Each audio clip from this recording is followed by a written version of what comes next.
Jeunes de cité, jeunes de banlieue, lève-toi et marche. C'est ton avenir qui est en jeu. Mesdames et messieurs, bonjour, bienvenue sur la page Trésor Musique Canada YouTube. On est là pour la rentrée, c'est une spéciale Authentics Redman. Les experts sont là, Monsieur Paranoian.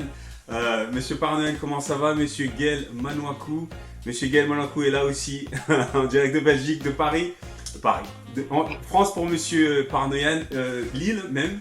Monsieur Gaël Manouakou, la Belgique. Hein, et Monsieur... Présente. Avec, oui.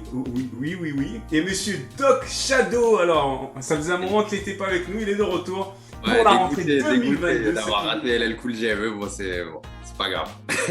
On est là. Monsieur Doc Shadow en direct de Paris, c'est ça, la région parisienne. Yes. Yes, c'est cool.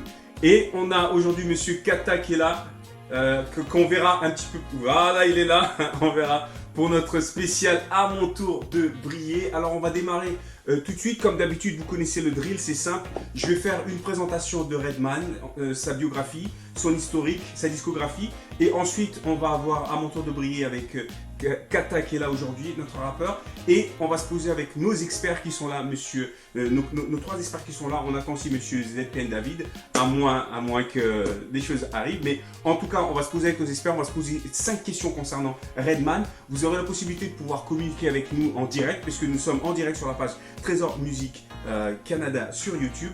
N'hésitez pas à envoyer vos commentaires, juste vos appréciations et ce que vous pensez de cet artiste. Voilà, on va pas perdre de temps, on va démarrer. Redman, alors pour commencer sur cet artiste qui s'appelle Redman, déjà Redman, dans un premier temps, j'ai voulu essayer de comprendre un peu son nom, qu'est-ce qu'il voulait dire. Alors Redman, apparemment, c'est les personnes autochtones en Amérique du Nord. Déjà, c'est ça que ça veut dire, c'est les personnes autochtones. Alors je pense que c'est pour ça que Monsieur Doc Shadow nous a mis un t-shirt rouge. Je l'avais pas encore compris, mais maintenant je viens de comprendre.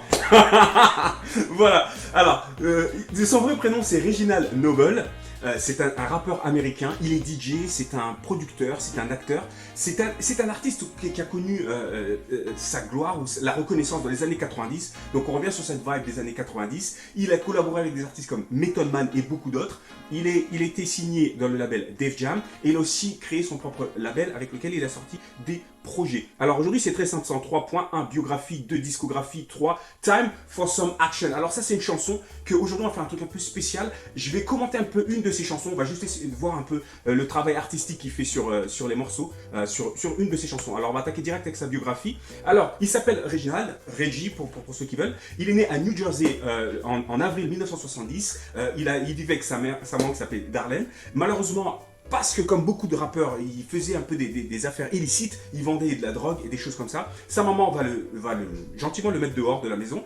Il va vivre avec son père et pareil, il va faire la même histoire. Gentiment, son père va le mettre dehors. Il va aller à l'université, mais va quitter l'université à partir de la première année. Ça, c'est un peu exceptionnel. Hein. Il n'y a pas beaucoup de rappeurs qui vont à l'université. Il y avait Kanye West, il y avait Suge Knight, mais la plupart, ils s'arrêtent au lycée. Mais lui, il a fait quand même la première année d'université, mais il n'a pas été long, il n'est pas resté longtemps parce que, pareil, il vendait de la drogue sur le campus et donc il s'est fait virer. Donc c'était ça, c'est Montclair State University. Il faut savoir aussi que Redman, il commence dès l'âge de 12 ans à être DJ. Donc il se fait connaître comme DJ et son nom, il est vraiment intéressant, c'était DJ Cut Killer. Alors je ne sais pas si c'est inspiré DJ Cut Killer en France ou pas. On ne sait pas, c'est une question. Mais en tout cas, il a commencé à être DJ Cut Killer. Et en faisant sa carrière de DJ, il va rencontrer un groupe, EPMD. Ce serait pas mal peut-être de faire un Authentics EPMD prochainement, mais voilà, c'est juste une petite parenthèse.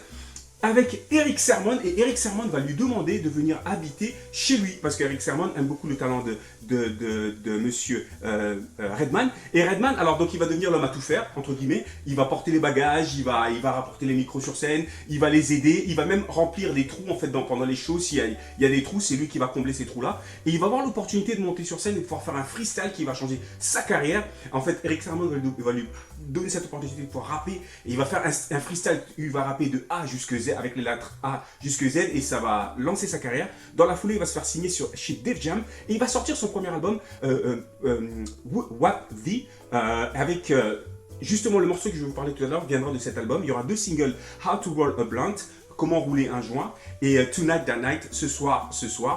ce soir, le soir, si vous voulez. Deux singles qui vont frapper très fort. Il faut se repartir dans le contexte des années 90. On est toujours dans le East Coast, West Coast. Il y a la NWA sur la West Coast. Il y a le gangsta rap, le reality rap, comme il dira sur la côte Est. Et lui, en fait, il s'inscrit dans cette veine de hardcore rap avec Nas, avec Das FX, ils sont quand même dans la même équipe avec les Das FX et FPMD et tout, Naughty by Nature, Wu-Tang Clan, en fait tous ces groupes-là vont créer cette mouvance hardcore rap et Monsieur Redman en fait partie. Il sortira son deuxième album. Ce que j'ai oublié de mentionner aussi sur son premier album, il va faire disque d'or. Disque d'or, c'est 500 000 ventes, un demi-million de ventes, qui n'est pas rien en fait quand même. Hein. Sur son deuxième album, il va sortir, et j'ai oublié aussi de dire quelque chose sur son premier album, le magazine de Source, qui est quand même la bible du hip-hop, le magazine de Source, quand il sort son premier album, ils disent que Redman, c'est le rappeur de l'année. Voilà. Ça, c'était très rapide. Il fallait le dire. Parce qu'on pourra se poser des questions avec nos experts après concernant la place de Redman au sein du rap. Il sort son deuxième album, il n'y croit pas trop. Donc vous le voyez ici, il est enterré comme s'il va mourir. Parce que pour lui, il pensait que ça n'allait pas marcher. Et pareil, rebelote, il va faire disque d'or quand même, hein, 500 000 ventes en tant qu'artiste solo. Il va enchaîner sur son troisième album. Une chose aussi que j'ai oublié de mentionner sur son deuxième album, la plupart des instrus, c'est lui qui les a produits. C'est un rappeur, mais il produit aussi ses instrus.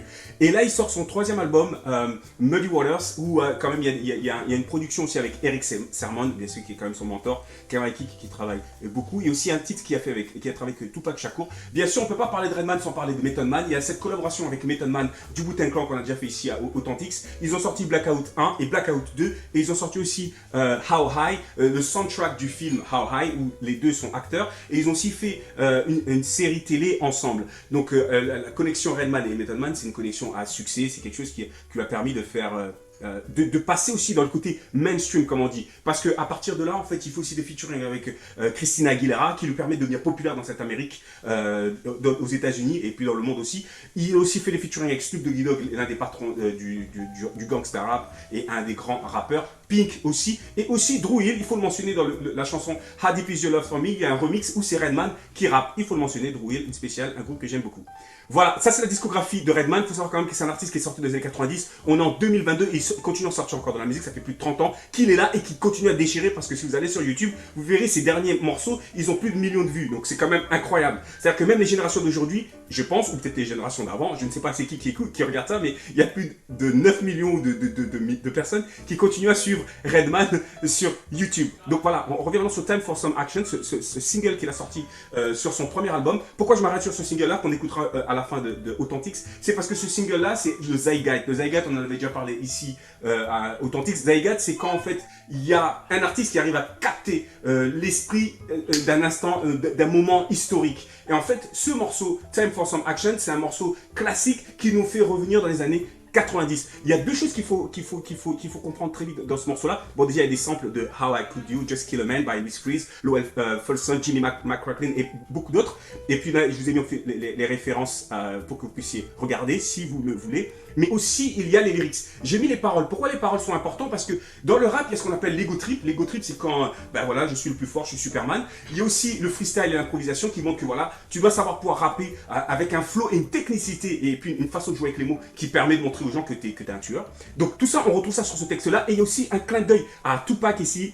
Je ne sais pas si vous voyez ma flèche, mais je pense que si. Some say I got more juice than Tupac. Il y a des gens qui ont dit que j'ai un peu plus de vibe que Tupac. Ah, c'est pas rien, attention quand même. Les années 90 dit ça, c'est quand même incroyable. Et la dernière chose qu'il a, en fait, je ne sais pas si vous voyez parce que mon truc il monte, il fait quand même un petit clin d'œil à NW où il dit Straight Outta Jersey, qui est un clin d'œil à Straight Outta Compton de l'autre côté. Donc voilà, ça c'était pour parler de ce morceau-là. Je vais aller passer très vite. Voilà, c'est deux choses. Il y a le côté gangster, mais ce qui est marrant aussi avec Redman, c'est qu'il y a ce côté aussi comique. Il aime bien aussi mettre un peu des perruques, comme je vous ai montré tout à l'heure. Il a aussi son petit personnage, Redman, le DJ. Donc il y a ce côté marrant, ce côté parodie, mais aussi ce côté street, ce côté dur, et ce côté fort, et ce côté technique qu'on retrouve dans l'art de Monsieur Redman. Et c'est tout ça qu'on retrouve dans ce morceau, ce côté freestyler, ce côté technicien, un technicien du rap qu'on retrouve dans ce morceau et pas seulement dans toute sa carrière. Donc voilà, ça c'est mes sources. Voilà, j'ai regardé le G-Store, YouTube, Google et puis un article que je vous ai mis en haut. Les annonces, comme d'habitude, il y a toujours Monsieur ZPN avec The Doghouse. Sur YouTube, on a aussi des informations sur Instagram. Ça, je le place, c'est pour ceux qui sont intéressés. Voilà, merci bien. Moi, c'est Trésor. Comme d'habitude, Trésor Musique Canada, on est en direct sur la page YouTube. Voilà, maintenant, on va se poser avec nos 3 experts pour l'instant, on attend notre 4e expert s'il sera là ou pas. On va se poser avec nos 3 experts et se poser des questions sur cet artiste Redman. Mais avant tout, on a comme d'habitude à mon tour de briller avec Monsieur Kata qui est là aujourd'hui. Là, c'est la pochette de son album qui était sorti en 2018, c'est Swallow Ashes. Jeune de cité, jeune de banlieue, lève-toi et marche. C'est ton avenir qui est en jeu. Vas-y,